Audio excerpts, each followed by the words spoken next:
ذاتی عقائد جو ہوتے ہیں یا ان کا جو مذہب ہوتا ہے اس کے اوپر فیصلہ نہیں کر سکتی، کیونکہ مذہب ایک ایسا معاملہ ہے کہ یہ انسان اور خدا کے درمیان معاملہ ہے۔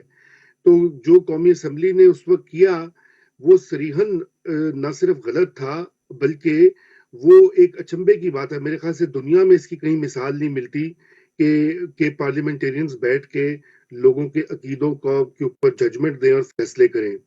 اور جو اس میں ممبران تھے وہ ظاہری بات ہے بڑی بڑی واضح طریقے سے سیاست کھیل رہے تھے، اور سیاست وہ اس لیے کھیل رہے تھے کہ جو پاکستان میں دائیں بازو کے جو حلقے ہیں، اور خصوصاً ان میں جو وہ علماء ہیں جو کہ شروع سے ہی ان کا پاکستان کے قیام سے ہی وہ چاہتے تھے کہ ایک ان کا جو نظریہ یا ان کا جو مسلک ہے وہ ڈومیننٹ ہو، تو یہ وہ والے ان کو اپیز کرنے کے لیے اس اسمبلی نے سب کچھ کیا۔ لیکن بدقسمتی کی یہ بات ہے کہ اس میں سارے لوگ شامل ہو گئے، کیونکہ ان کو موقع مل گیا کہ ایک چھوٹی سی کمیونٹی جو ہے اس کے اوپر وہ اپنا مرضی تھوپ سکیں اور ان کو پرسیکیوٹ کر سکیں۔ اور جہاں تک یہ ہمارے علماء کرام کی آپ نے بات کی ہے، دیکھیں ان کی تو بڑی عجیب و غریب تاریخ ہے۔ پاکستان بننے سے پہلے یہ لوگ پاکستان کی شدید مخالفت کرتے تھے، قائد اعظم کو کافر اعظم کہتے تھے، پاکستان کو نا پاکستان کہتے تھے، اور یہ تو پاکستان کا جو وجود ہے اس کو اپوز کرتے تھے، کیونکہ ان میں سے اکثر کانگریس کے ساتھی تھے یا کم از کم مسلم لیگ اور پاکستان سے اختلاف کرتے تھے۔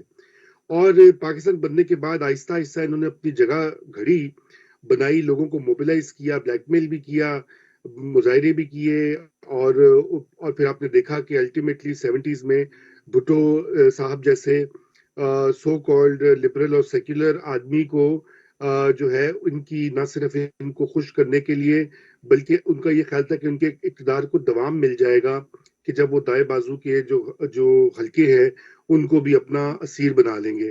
لیکن تاریخ آپ کے سامنے ہے کہ وہ الٹا ان کو پڑی، اور 77 کی موومنٹ کے بعد جو ہوا آپ کے سامنے ہے۔